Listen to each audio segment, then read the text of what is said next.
You're listening to the Slaying Self-Doubt podcast, where we empower women of faith to identify, acknowledge, and accept their doubts and limits and beliefs in order to give birth to their God-given purpose. Join me and sometimes some of my friends on our journey as we remind you that you are not alone. I'm Felicia Wallace, and together we will find our fears and slay them.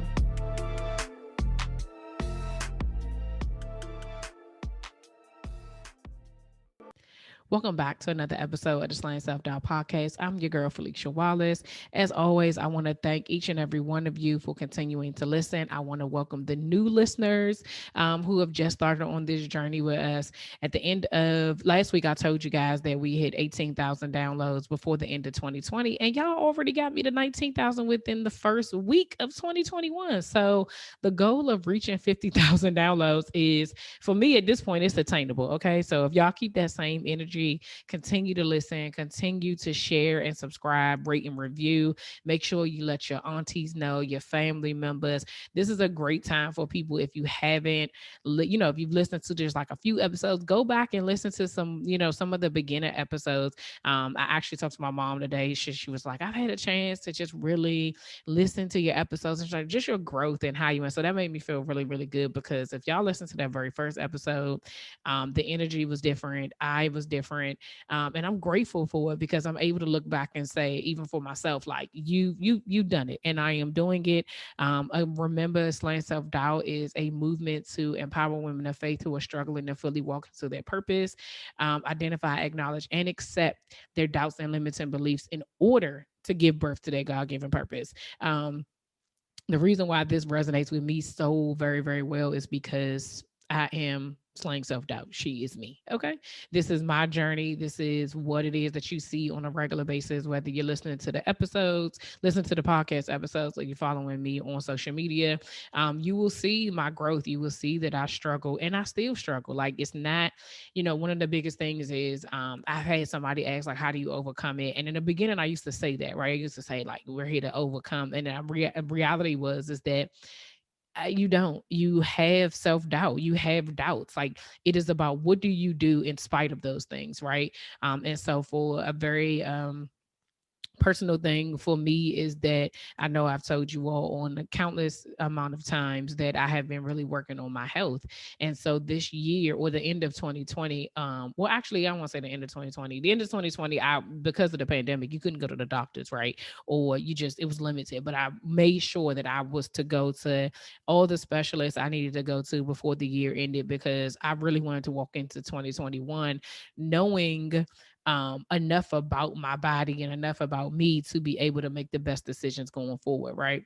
And so I had anxiety about it. I was super nervous because, one, I knew I had been for instance, like, my cholesterol has been jacked up for years. And when I say years, probably since, and I know, well, I know it at least at when my second son was born, my youngest son. And so that was 11 years ago, right? And so at least for the last 9 to 10 years, I've known that I've had high cholesterol, but I made choices that, I felt like I had more time. I felt like that, I could just kind of push things off. When I did notice certain things, I really wasn't putting myself at the forefront of a lot of stuff, because I just felt like, oh, I'm young, whatever. Like, that misconception of, like, you're invincible. And 2020 just really showed me that, like, no, I have to take all these things seriously for a multitude of reasons. One, I want to be here. That's number one. Number two, I want to, I want my kids to have their mom, and I want my husband to have his wife, right? Three, God gave me something that I gave me an assignment that um, I have to do, right? And so I can't not do it if I'm not here. Also, one of the things in being assigned by God is that you have to be in your best health, right? And with that being said, I really took the steps to, like, okay, my mental health, my spiritual health, my physical health.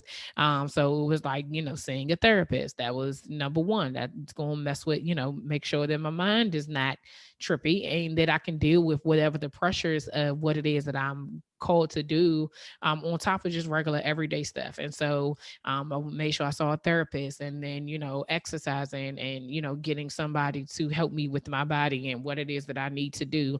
But also getting a health coach. And I will actually put her, I didn't want to share her with y'all because I felt like, I mean, other people could find her, but, I was being selfish. But I'll put her information in the show notes so that, if you guys is something that you really want to do. But I went into it like, okay, I want to lose 30 pounds. Like, I'm trying to lose this weight. I need my 2002 body back. What you got? Like, that's how I went into it. And she was just like, off the break, like, yeah, I can help you lose weight, but it really starts with your mind. And like, she asked me all these questions in the beginning, and this was like over the summer, and I was just like, man, this is like deep. Like, I just thought she was going to give me a meal plan, and I just was going to just start eating different, and it was just going boom, that was it. And now we're in January, and now she's like, now we're at the weight loss stuff, because what we had to do, I had to literally take the time to break down how I got to this place, right? And some of it had to do with habits that I had. Some of it had to do with recognizing what foods I can and cannot eat, recognizing how what I was doing to my body over the course of my life up until this point. And so it resonated with me so well today, because I realized that was like the first part. That's literally one of the first things about slaying self-doubt is identification. You literally have to identify what the culprit is in order to be able to do the other things, right?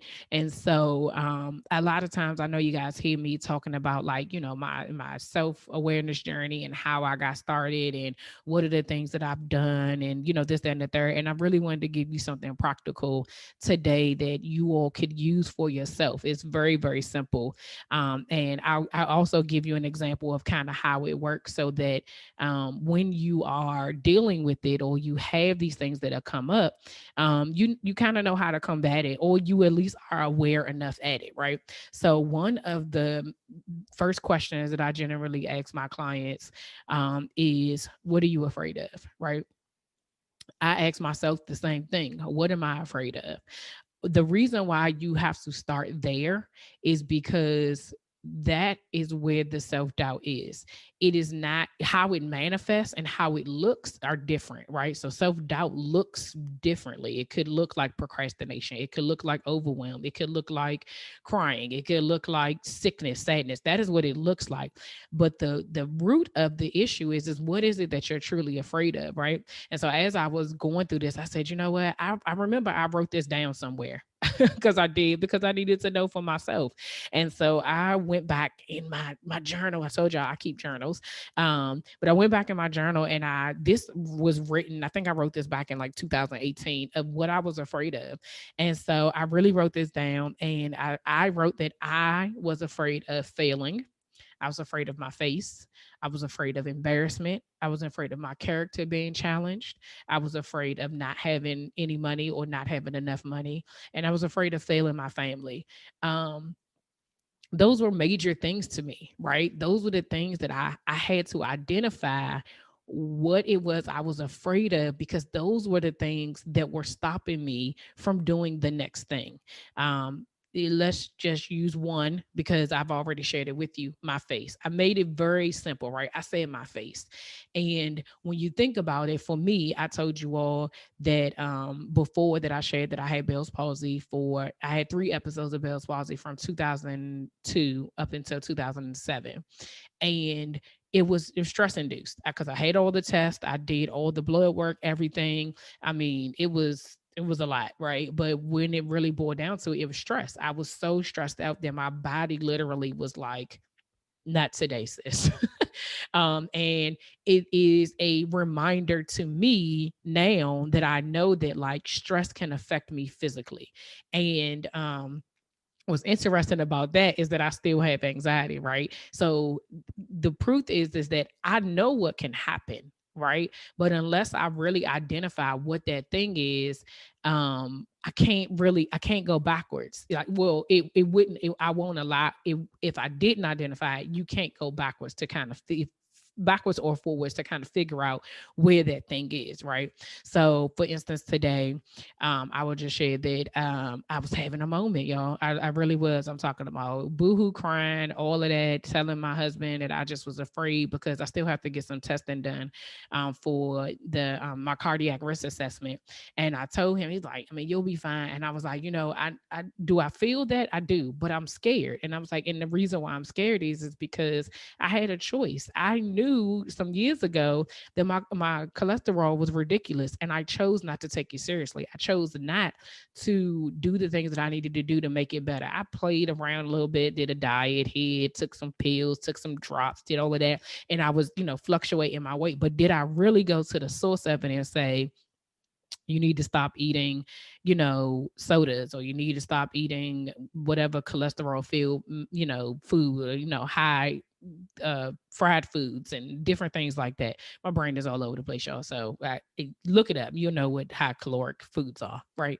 Fast food, stuff like that. And I would make little changes, just enough to still be comfortable for me, right? And now being in this situation and realizing that the possible damage that I could have done to I have done to my body, it scares me because I told him I got work to do. I don't have time to be in nobody's hospital or on nobody's morgue. Like, I'm just being honest, right? And he's just like, don't talk like that. Don't, and I was like, it's not that I literally don't think that it's going to happen, but it is an anxiety and it is a fear of mine. So I had to go take a moment. He was like, just go sit down somewhere, like lay down, take a nap, watch a show, whatever. And in that moment, I was like, I can't do that. I really need to address this issue because previously, right, I would have those feelings and I probably would go lay down. I probably would go just watch a show or in all honesty, right now I'm fasting from alcohol, but I would go have a drink and just like calm my nerves, right? But I never addressed the issue. And so what I've learned over the course of the time, especially with my face, right, is um that my stress leads to a physical impairment for me. And so it's a reminder to me that you have to deal with your stuff, right? And I can identify that I know that stress is the reason why the stress caused my face, which causes my fear, right? Because my fear was not that people would know my stress, because unless I shared it, you wouldn't know that. My fear was that you would see my face and then ask what is going on. And then that would make me have to go back and say, acknowledge the fact that it came from this.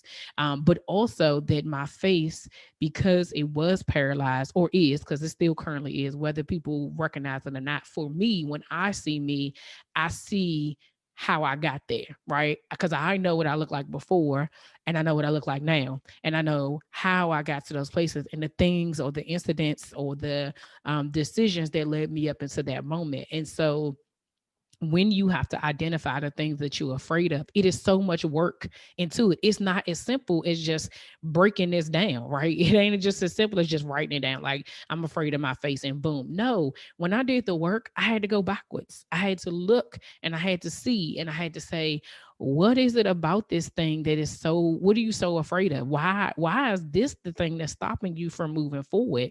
And once I did the work, you all saw me a couple of weeks ago tell you what my biggest insecurity was. That literally was the thing that was stopping me from walking in my purpose.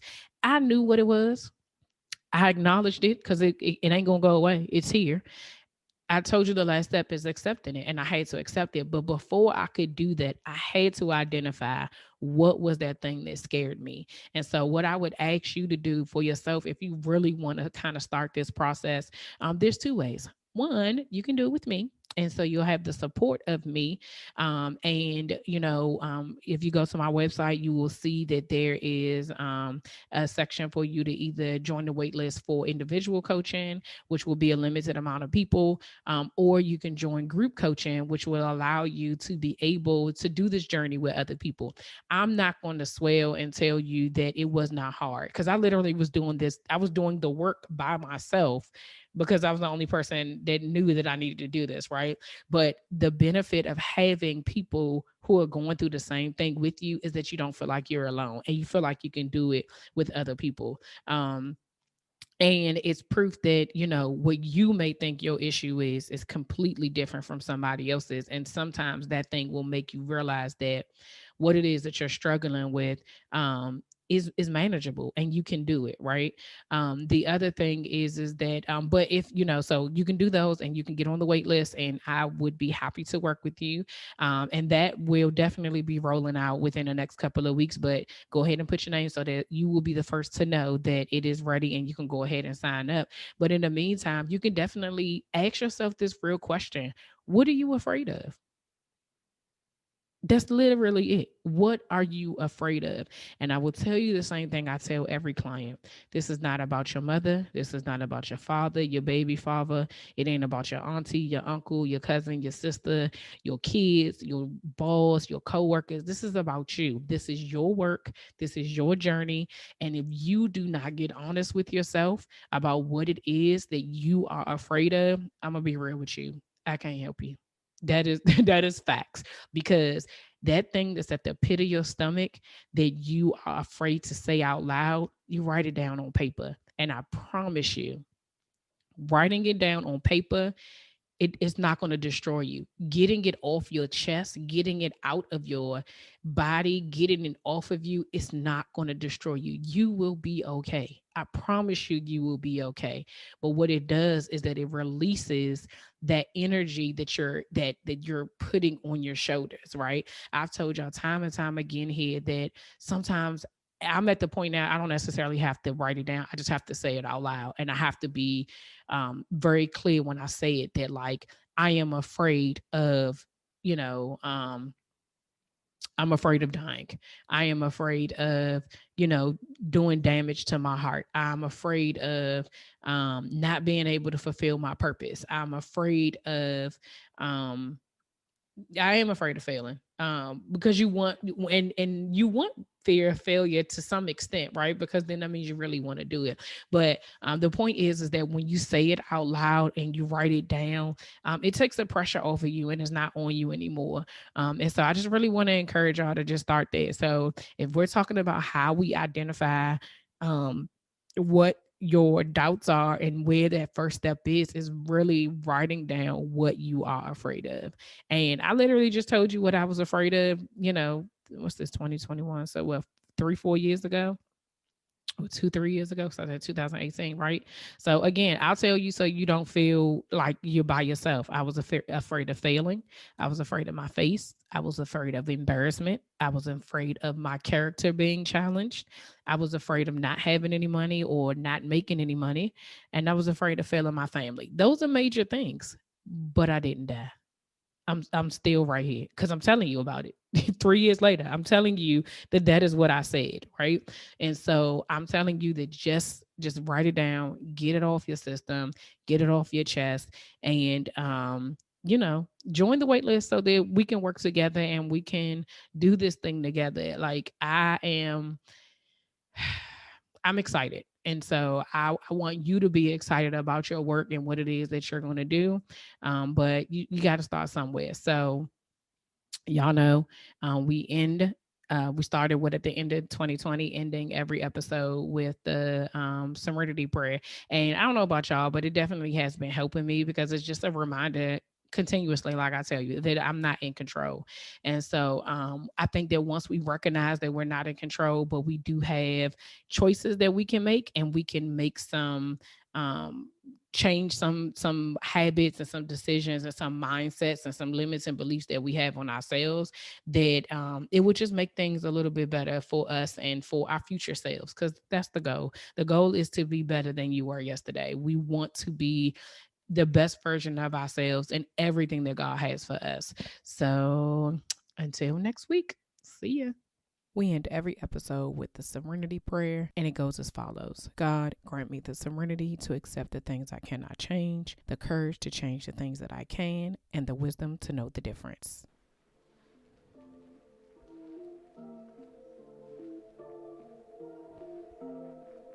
All right, y'all, that's all for this week. Thanks for listening, and don't forget to share, subscribe, rate, and review. Remember to head over to Facebook and Instagram and follow me at Slaying Self Doubt. Oh, wait, don't forget, go to my YouTube channel and watch this episode. And remember to press the subscribe button. Until next week, see ya.